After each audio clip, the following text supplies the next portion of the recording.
Good afternoon from inside. I don't know whether my microphone's picking up the wind again. It's pretty blowy out there, typical January day, and it's inside for some boxes similar to last year, same month actually. And so these jobs get us in advance of the work we need to do for the spring. So putting together 200 supers that we're going to put out on the hives this year. A little bit of expansion. Obviously these are the boxes that catch honey, so we want as many of them as practical. There is a limit to that, but also we don't want to have the bees being able to produce more honey and us not being able to collect it without supers. So that's the job for today.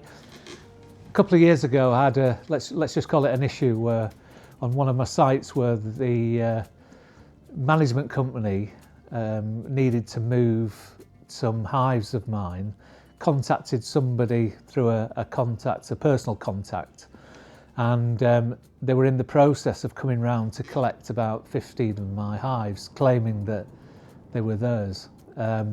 Anyway, that didn't go the way they thought it was going to go, but it did sort of highlight when we have hives in remote locations, it's good to have your contact details on. But it's also theft, and it's certainly rural crime is a definite thing, and you've got many hundreds of pounds, if not thousands of pounds, with 15 hives, where the kit itself, the bees that were in them, and then when there's honey on top, that obviously bumps the price up even more.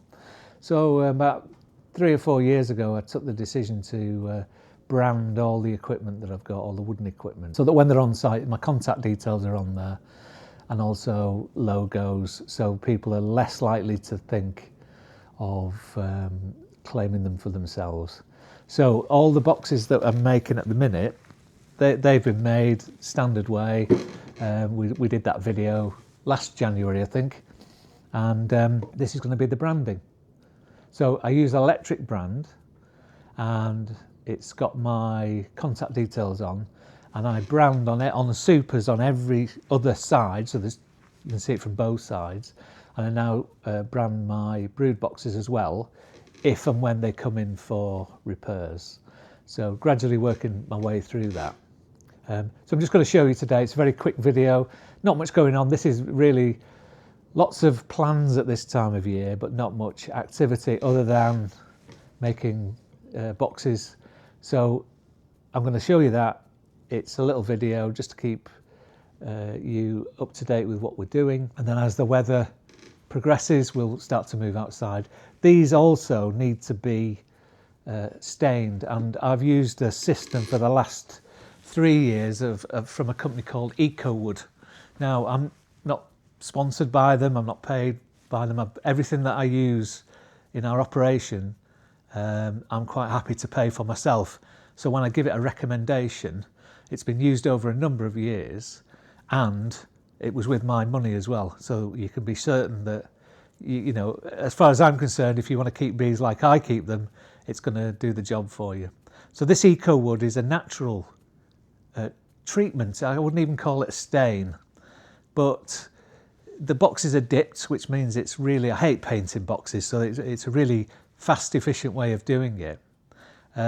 I'm not going to do it today because it relies on the boxes being outside, so that it changes the colour slightly. It goes darker, a really nice colour actually, a sort of a chestnutty colour, but it stops the boxes from rotting. These are cedar anyway, so they're not prone to rotting. The sort of downside that I've noticed is whereas if you paint something or stain it, there's an element of water shedding from the box, and EcoWood doesn't do that. However, again, cedar being a hardwood, it will sort of shed its own amount of water, and it doesn't really permeate into where the bees are. So I'll show you that on a different video. It's a really interesting product. Like I said, I've used it for 3 years, and I'm quite happy to sort of stand behind it now, seeing the longer term effects over 3 seasons. But the main thing for myself, is A, I hate painting boxes, and B, was to do something that was really efficient. So you can do roofs with it, I do floors with it, brood boxes, supers, everything that's got wood in it. This eco wood will treat, and also you can mix a batch, put a lid on it, and it'll come back to it. I think within a year is what the manufacturer recommends. So I'll go through the branding of the boxes now. So this is the brand I use. It's I've had this about 3 years, as I say. It's electric, and it has my logo, obviously in reverse, printed on this side. I use it at 400 degrees C, so very, very hot. Important not to put your hands anywhere near it. But that's through a little bit of experimentation as well. With these boxes, you want a crisp logo that goes on it, and also you want it to penetrate the wood, so if somebody tries to sand it off, they're going to be frustrated by how much it actually goes down into the grain of the wood.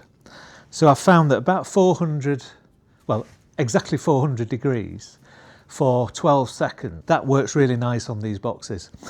This unit is very good as well in that it sort of keeps that 400 degree temperature up really well. So I've set these boxes up double height just to give me a space to work in. So there's 24 boxes in total here, 48 sides that I'm going to brand. So I'll just show you what I do.